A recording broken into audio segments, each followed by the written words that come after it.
그 자료가 두 개가 있는데요. 하나는 이제 지난 시간에 나눠 드리려고 했는데 이제 이번에 나눠드린 프린트 범죄라고 하는 이거는 이제 소설이에요. 아주 짧은 단편 소설인데 이제 3D 프린터를 그 소재로 해서 네이처지에서 실렸던 작품입니다. 이제 이분은 코리 닥터로우라고 하시는 분이 이제 카피 레프트 운동도 앞장서시고 이제 그래서 이렇게 막 배포해도 되는 그런 소설입니다. 이거 나중에 이제 한번 재밌는 소설인데요. 한번 읽어보시면 좋겠습니다. 오늘 말씀드릴 내용은 이제 지난 시간에는 우리가 비인간들 중에서 이제 기계를 과연 도구적 존재로만 기계를 볼 것인가라는 문제에 대해서 이제 얘기를 했는데 오늘은 이제 개에 대해서 얘기를 합니다.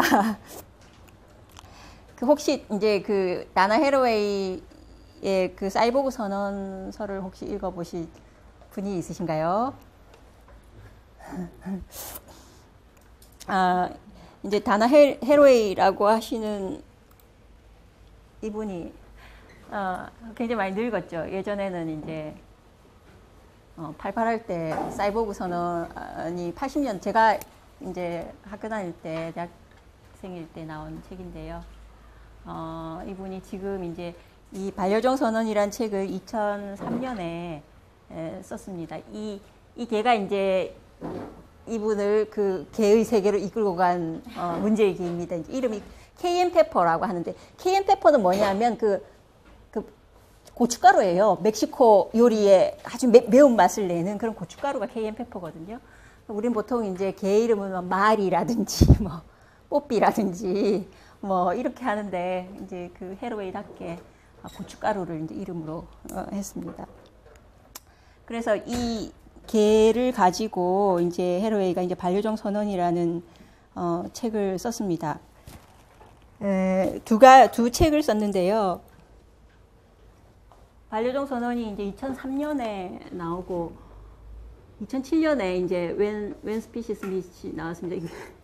제목이 하나는 한글이고 하나는 영어인데 한 줄로 쓰려고 그랬습니다. 별다른 이유는 없고.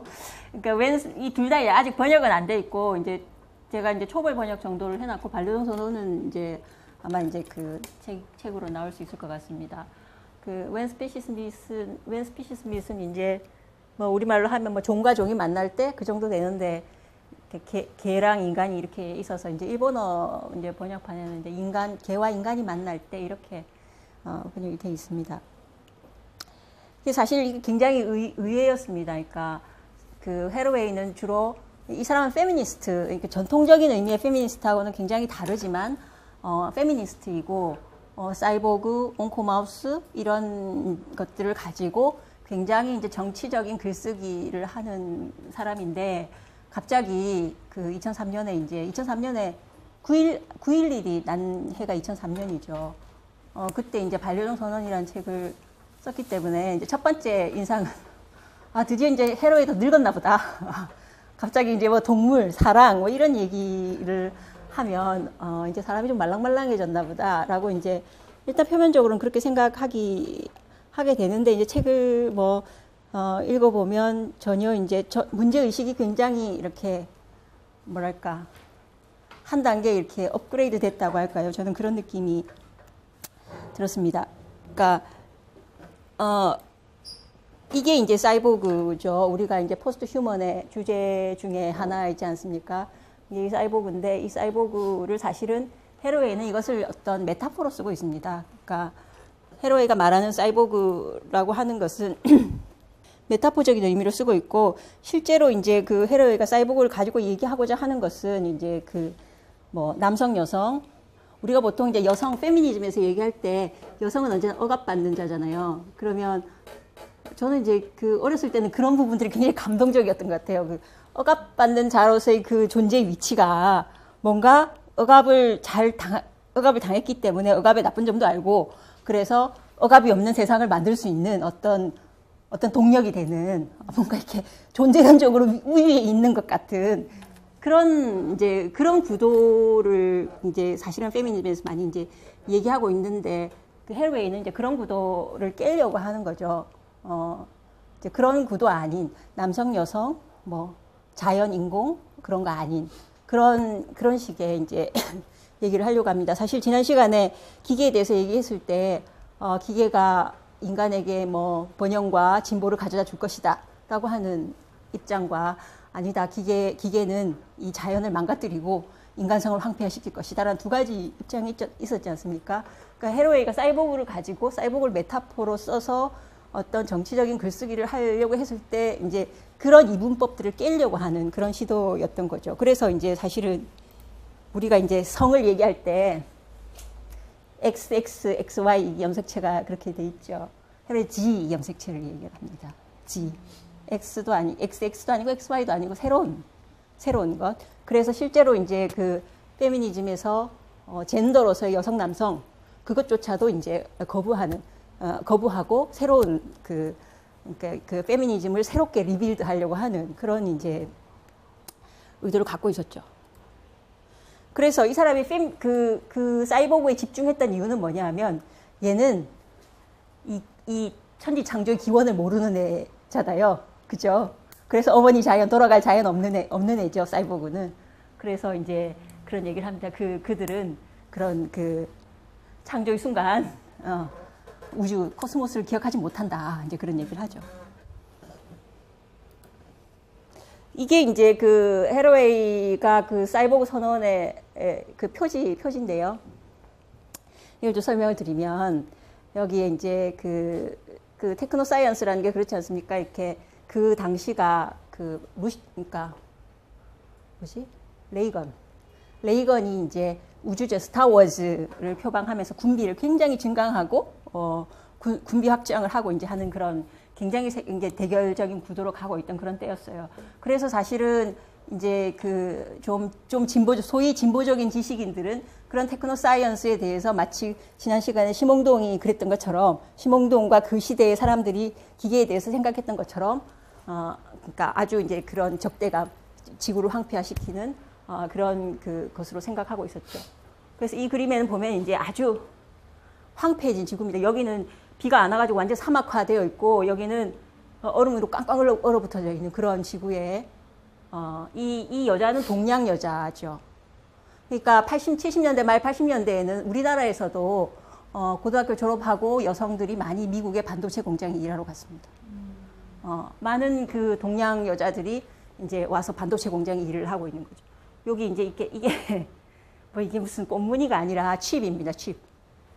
반도체 칩을 장착한 사이보그라는 거죠. 그 사람들이 이렇게 일을 하고 있는데 사실은 이제 이런 과학기술이라고 하는 것은 제3세계 여성들이라고 하는 사람들은 우리도 제가 학교 다닐 때만 해도 뭐 여성으로 태어난 거는 대단히 이제 불리한 입장. 지금도 뭐 그렇게 많이 달라지진 않았습니다만 굉장히 그걸 늘 피부로 느끼는 그런 시대였거든요. 그런데 이제 이 제3세계 여성들은 언제나 생식의 영역에 갇혀져 있죠. 재생산의 영역에 갇혀져 있는 사람들이죠. 그런데 기술이 이렇게 테크노 사이언스가 되면서 이제 산업이 사실 19세기는 아무래도 철강의 시대 아닙니까? 그러니까 그런 강철의 시대, 여전히 무슨 경공업이나 이런 직물 공장 같은 것도 있었지만 강철의 시대란 말이죠. 그래서 여전히 남성의 어떤 근육적인 힘 이런 것들이 이제 우선시되는 시기였는데 이렇게 이제 반도체가 이렇게 되면서 정보혁명이 일어나기 시작하면서 이제 산업이 노동이 소프트화 되는 거죠. 노동이 소프트해지기 시작한 거죠. 그래서 이제 이 여성들이 반도체 공장에 이제 몰려 나갈 수 있게 그렇게 된 거죠. 그러면 이 여성들의 입장에서는 사실은 그 노동이라고 하는 것이 노동은 신성한 우리는 이제 신성한 노동 그런 이제 그 노동에 대해서 신성시하는 그런 것도 굉장히 많은데 그것이 사실은 이제 인간의 일이고 남성의 일이기 때문에 그런 거죠. 근데 이 여성들은 그 노동에 참여하지 못하는 자들, 재생산의 영역에 있던 자들, 그런 자들이 이제 그 기술이 발달에 의해서 이제 정말 신성한 노동의 영역으로 들어가게 된, 그러니까 테크노 사이언스가 어떤 해방을 준 면이 분명히 있죠. 그렇지만 사실은 이 사람들은 그 지금 우리 그 연변 아주머니들이 이제 고향에 계속 그 돈을 보내는 것처럼 고국에 이제 그 집안을 먹여 살리기 위해서 돈을 보낸 그런 사람들이죠. 왜냐하면 노동이 소프트해졌다는 것은 이 여자들의 남편들이 직장을 잃었다는 얘기가 되는 거니까 이렇게 이제 가족을 부양해야 되고 재생산 영역도 여전히 담당해야 되는 그런 상황에 있는 거죠. 그렇게만 보면 이 여자는 여전히 억압받는 존재인데 이 여자가 뒤집어 쓰고 있는 게 뭐냐면 코요테입니다. 코요테는 이제 인디안 설화에서 굉장히 이렇게 뭐랄까 교활한 막 사람을 잘 속이고 막 하는 그런 설화를 갖고 있는 동물이거든요. 그러니까 이 사이보그는 그런 이 여러 가지 것들을 스스로 자기의 이익을 위해서 이렇게 자기의 이익으로 이렇게 전취해내는 그런 역할들을 그런 것들을 한다는 거죠. 그런 게 이렇게 이 사이보그 그림에 나타나는 메타포였고 그걸 가지고 어떤 이분법들을 깨려고 하는 그런 이제 글쓰기를 계속 했었죠. 그래서 이제 이 사이보그라고 하는 것은 이렇게 유기체에다가 기계가 들어있는 거죠. 그러니까 이것은 이제 그 헤로에가 이제 대결하고 있는 그런 이분법. 하나냐 둘이냐 이제 그런 문제에서 하나는 너무 작고 둘은 너무 많다라고 얘기를 하는 거죠. 그 사이에 있는 것들에 대해서 얘기를 하는 겁니다. 그래서 이게 불 약간 좀 켜주실래요? 그 헤로웨이가 이제 사이보그 선언에서 얘기한 걸 한번 읽어볼게요. 첫 페이지에 이제 좀 굵은 글자로 돼 있는 거 읽어보겠습니다. 사이보그의 몸은 죄 없는 것이 아니다. 그것은 아이러니를 당연하게 받아들인다. 하나는 너무 적고 둘은 오직 하나의 가능성일 뿐이다.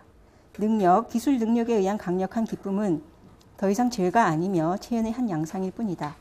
기계는 생명을 불어넣어야 할 그것이 아니라 존경해야 할 그것이 아니고 지배해야 할 그것도 아니다. 기계는 우리며 우리의 활동이며 우리의 체현의 한 양상이다.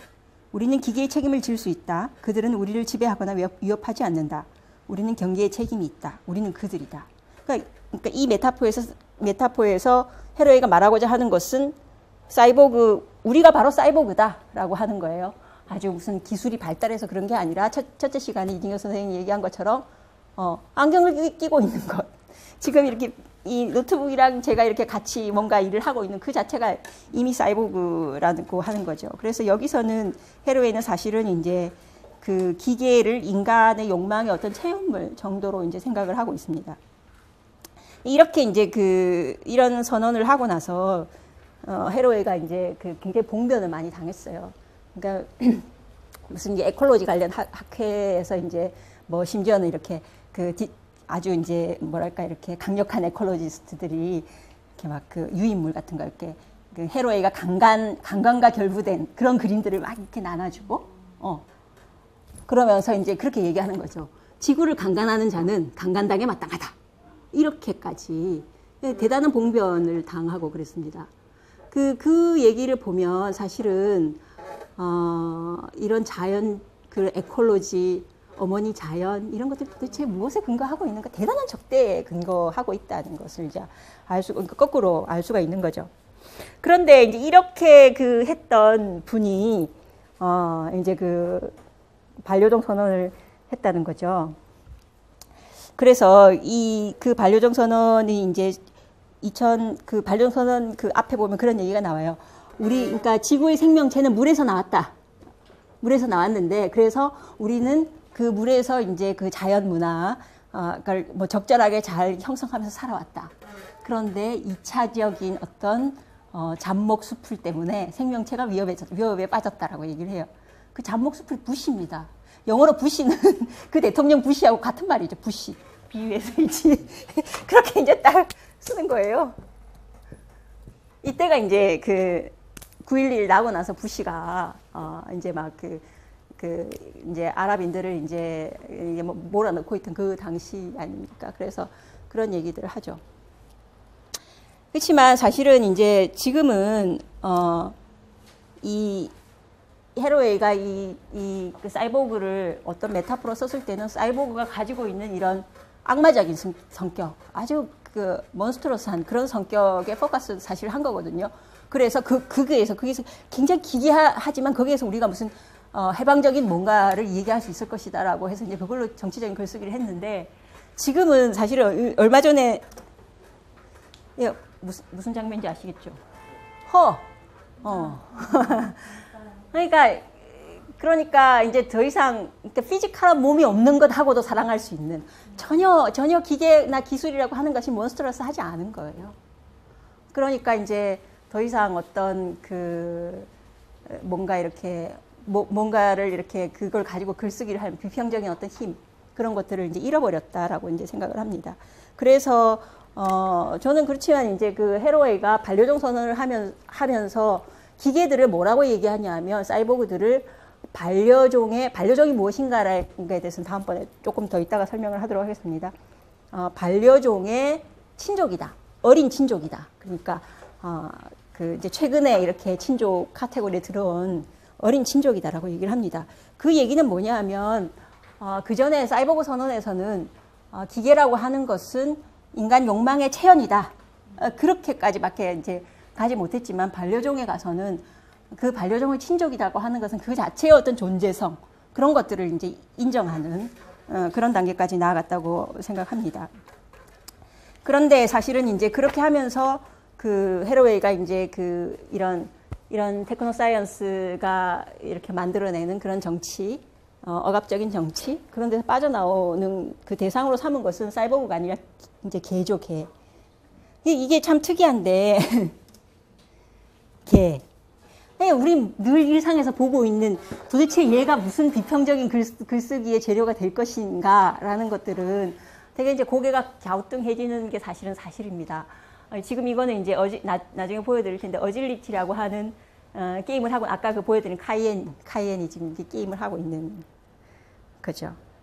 그러니까 굉장히 일상에 포섭된 존재이기 때문에 그것은 뭐 사실은 이제 그 동물대기는 천의 고원에 동물대기 나오지 않습니까? 거기에 이제 동물대기는 아주 기묘하게 나오죠. 저도 이제 그 얘기는 뭐 잘 모르겠지만, 그 노마디즘에 보면 이제 잘 설명이 돼 있어서, 그 보면, 거기에 이제 블라디미르 그 슬레피안이 개대기에 대해서 얘기를 합니다. 그 이제 뭐 이렇게 시작합니다. 나는 언제나 배가 고프다. 인간은 그러나 배가 고파서는 안 된다. 그래서 난 개가 되기로 했다. 그렇게 이제 시작하는 거죠. 굉장히 그 동물에 대한 감흥적인 아주 이제 혁명적인 글쓰기의 하나죠. 그래서 이제 나는 개가 되려고 한다. 그래서 개가 되려면 어떻게 해야 돼? 손이 발이 돼야 되잖아요. 그래서 신발을 신는다. 한쪽에 신발을 신었다. 근데 끈을 어떻게 매지? 한쪽에 신발을 신으면? 그러면 이제, 입으로 하면 되겠네. 그래, 입하고 손하고 이렇게 해서. 그때 나는 비로소, 개도 그냥 그 개가 아니죠. 원래 개가 아니죠. 개가 바뀌고, 나도, 그러니까 새로운 형태의 개가 되는. 그래서 나도 내 입도, 내 팔도 이제 개가 되어가는 그 과정들을 쭉 쓰고 있어요. 근데 결국 실패해요. 왜냐하면 꼬리와 성기를 어떻게 할 수가 없어서. 꼬리를 만들어야 되잖아요. 그러면 이제 꼬리를 이렇게 접어서 자기의 그 성기와 꼬리가 이렇게 연결돼야 돼. 그 지점에서 실패하는 거죠. 그래서 이제 아마 그것은 이재영 선생님은 아마 그 남근에 대한 남성의 그런 것들 때문에 아마 실패했을 거다. 이제 그런 얘기를 하는데 사실 그 개가 일상에서 우리가 보는 이 개인가? 아니죠. 그거는 현실에 없는 개죠. 그 다음에 동물대기에 나오는 것은 이제 그 모비딕, 에이허브 선장의 모비딕. 아주, 그러니까 정말 악마적인 그런 존재들. 그런 존재들이 일상에 이런 존재들이 우리를 감흥시키지 않죠. 그런데 그 악마적인 존재들이 우리를 감흥시켜서 나의 경계를 뛰어넘게 만들어준다라고 하는 것이 이제 그 동물대기의 그 감흥의 얘기였었어요. 근데 해로웨이는 그것에 대해서는 굉장히 비판하죠. 개가 이렇게 일상적으로 보는 개가 늘 애완견이냐? 그런 얘기를 하는 거예요. 이제 그 책에 개와 고양이를 키운다는 것은 얼마나 머저리 같은 짓이냐, 뭐 그런 얘기들이 막 나오거든요. 그러니까 이제 해로웨이가 그런 얘기를 하는 거예요. 그 안티오이디푸스에서 나는 정말 안티오이디푸스가 너무 좋았다. 그래서 너네 나 같은 편인 줄 알았다. 그런데 전에 고원에 와서 이런 모조리 같은 실수를 하다니, 막 이러면서 이제 막 분개에 맞지 않는 거예요. 근데 사실 이제 생각해 볼 점이 굉장히 많이 있죠. 정말 일상의 개를 애완견으로 볼 것인가, 애완견만으로 볼 것인가, 라는 거죠. 뭐 만일에 이제 개 중에서 개 마르크스가 나타난다면 이렇게 말하겠죠. 개는 개다. 특정한 관계 속에서만 그는 애완견이 된다. 뭐 이렇게 얘기하겠죠. 그렇지 않죠. 일상의 개, 특히 그 일상의 개들하고 다른 식으로 만나는 것. 그러니까 그 초반 지난 시간에 기계하고 기계를 다른 식으로 볼 수 있는 것. 그런 것들이 우리를 이제 다른 방향으로 이끌어 나갈 수 있게 되겠죠.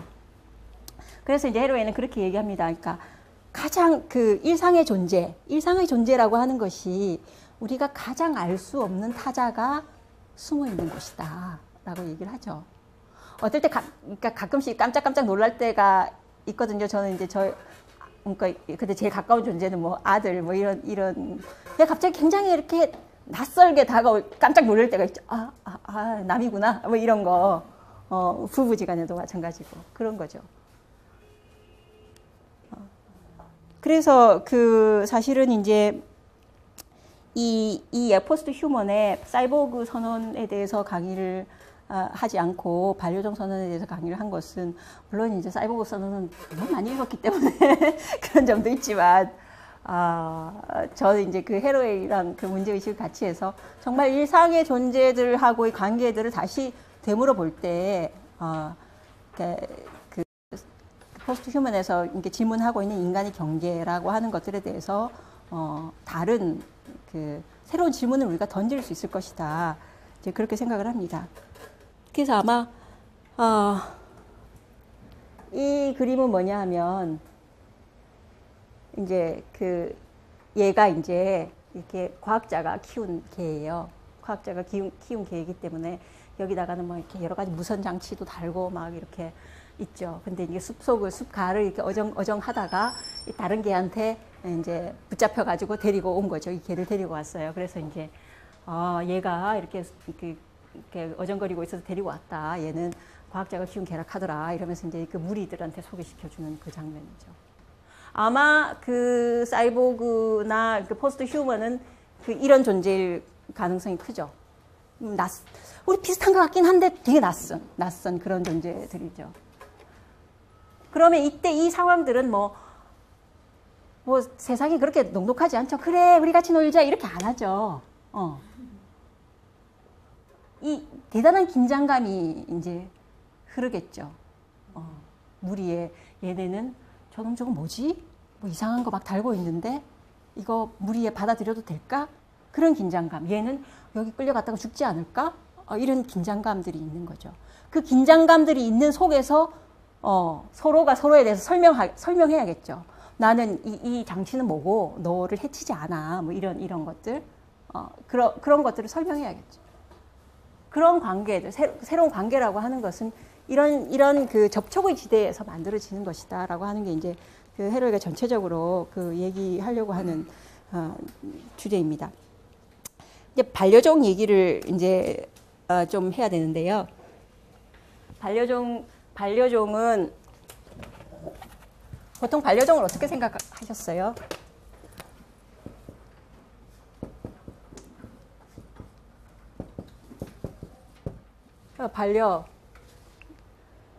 인데 이제 한자로는 이제 이게 다 짝반자 짝녀자입니다. 짝짝이다 이런 얘기인데요. 그 헤로에가 말하는 반려종이라고 얘기했을 때 그 반려종은 우리가 흔히 반려동물, 개를 반려동물이라고 하지 않습니까? 그것의 뭐 확장판, 같이 사는 건 개뿐만이 아니야. 고양이도 있고, 새도 있고, 거북이도 있고, 뭐 요즘 쥐도 키우잖아요. 쥐도 있고, 그렇기 때문에 반려종이라고 하는 게 아닙니다. 반려종을 창안했어요. 첫 번째, 원래 이제 반려동물이라고 하는 것은 무슨 행동 심리학 이런 데서 이렇게 만든 용어라고 해요. 그래서, 개를 이렇게 봤더니 개를 애완견을 키우는 사람들이 뭔가 이렇게 혈압도 낮아지고, 뭐 스트레스도 이렇게 덜 받고, 혹은 뭐 이렇게 그런 그 정신적인 외상 같은 거 그런 것도 이렇게 치유가 잘 되고 그렇더라. 그래서, 뭐 애완견이 단순히 그냥 페트가 아니다. 페트가 아니고 얘네를 같이 사는 반려동물이라고 높여 부르자라고 하는 게 이제 그 어원인데 그것을 헤로에는 반려종이라고 하면서 전혀 다른 그 의미를 갖다 붙이고 있습니다. 첫 번째 의미는 사실은 이제 진화생물학적인 종이라는 거예요. 이 생물학적인 종이다. 세상에 발열한 종이 어디 있습니까? 그런데 그것이 1차적인 종이다라고 얘기를 하고 있습니다. 네, 왜 그러냐 하면 이건 이제 놀라실 수 있는데 우리 몸이 이게 이제 2007년에 그 디스커버라고 하는 잡지에 실린 아티클인데요. 우리 몸의 90%의 세포가 우리 게 아니라는 거예요. 인간 게놈이 아니라는 거예요. 전부 다 미생물, 박테리아 이런 게 90이 그걸 차지하고 10%만 인간 게놈을 갖고 있다. 놀랍지 않으세요? 이게 그러니까 사실은 이건 숫자의 의미입니다. 숫자의 의미. 크기는 다르죠. 인간의 세포는 크죠. 그렇지만 이제 이 박테리아나 그 미생물의 세포는 작죠. 숫자로 하면 9배나 된다는 거예요. 1 트릴리언이 보통 저기죠. 그 1조 개가 세포라고 하면 얘는 이제 9조 개 정도가 있는 거죠. 어떤 놈들이 있는지 한번 보여드릴게요. 얘는 무정균이에요. 무정균. 남성들, 여자들 다 있습니다. 무정균입니다. 얘네도 굉장히 많이 있고, 대부분 다 있다고 그래요. 그 다음에 얘는 이제 질내세균. 질내세균이죠. 그래서 소독제 같은 거 너무 많이 씻으면 이렇게 다 죽어가지고, 이렇게 오히려 병에 걸리게 되죠. 이건 이제 유용한 균이겠죠. 이것은 이제 장내세균이에요. 장내세균은 3.3파운드니까 이제 1.5kg 정도 있는 거예요. 우리가 세균을 1.5kg 안고 우리 몸무게에서 1.5kg 빼야 됩니다. 일단 얘네가 이제 실제 대장이나 소장에서 얘네가 소화시켜 주는 거죠. 그다음에 이것은 뭐냐면 유두균인데요. 이렇게 이제 유두균입니다. 이제 뭐 그런 데 사는 거죠. 유두나 뭐 이렇게 성기 이런 쪽에 살아서 이거는 이제 이런 그 성행위나 이런 것들을 통해서 이제 감염이 굉장히 되기 쉬운 그런 균인데 이제 대부분 다 갖고 있다고 합니다. 얘는 이제 뭐 요새 우리는 없죠. 그렇지만 이 뭔지 아세요? 우리 어렸을 때는 많았습니다. 이런 이도 있고. 그다음에 이거는 이 치아에 사는 세균이죠. 얘는 이를 닦자마자 바로 생긴대요. 이를 닦자마자 바로 그 순간에 다시 쫙 세균으로 코팅이 된다고 합니다. 자, 이제 이것은 모낭에 사는 모낭균이에요. 모낭충. 눈썹에도 우리 털이 많잖아요. 다 안 보여서 그렇지. 그 털에 다 삽니다. 그래서 대부분 모낭에 살지만 이제 가끔씩 이렇게 기어 나오기도 한답니다. 그래서 우리가 잘 때 얼굴지를 돌아다니기도 한답니다. 그 다음에 이건 뭐냐면 대상포진균이에요. 수두균인데 어렸을 때 수두가 걸린 사람들은 이제 이 균이 잠복해 있어요. 그래서 면역력이 약해진다거나 스트레스 많이 받으면 면역력이 약해지니까 그러면 이제 대상포진 걸리잖아요. 사실은 요즘은 대상포진 그 수두에 대해서 다 예방 주사를 맞잖아요. 그러면 균을 주입하는 거예요. 그러니까 이제 오히려 현대인들이 대상포진이 그렇게 많은 거예요. 균을 주입했으니까. 그다음에 이게 이제 가장 쇼킹한 저는 바이러스였어요. 화석 바이러스라고 하는 건데 인간의 12분의 1의 지놈의 것들이 얘네한테서 유래됐다는 거예요. 얘네는 원시 인류가 감염된 거예요. 그런데 그게 지놈에 박혀가지고 그 DNA라고 하는 것은 그냥 아미노산 덩어리인 거거든요. 바이러스도 아미노산 덩어리예요. 복제하고 이러는 거죠. 그래서 복제해서 그걸 끼워 넣기도 하고 그래서 이게 얘가 이제 유전병을 일으킨다거나 돌연변이를 일으키. 아마 이제 진화는 대부분 돌연변이의 산물이기 때문에 진화를 리드하는 이런 의미일 거라는 거죠. 그다음에 이거는 피부에 사는. 피부에 이제 우리는 몸이 다 피부로 둘러싸이니까 피부에 쫙 코팅이 되어져 있는 거죠. 그래서 땀 냄새가 난다거나 땀 냄새 나고 이런 건 다 얘네가 작용을 하는 거예요. 얘네가 땀 먹고 이렇게 배설하고 하는 것들 때문에 땀 냄새가 나. 이런 것들로 둘러싸여져 있다. 이것이 인간이다. 라는 겁니다. 퓨어한 존재가 아니에요. 인간이라고 하는 것이.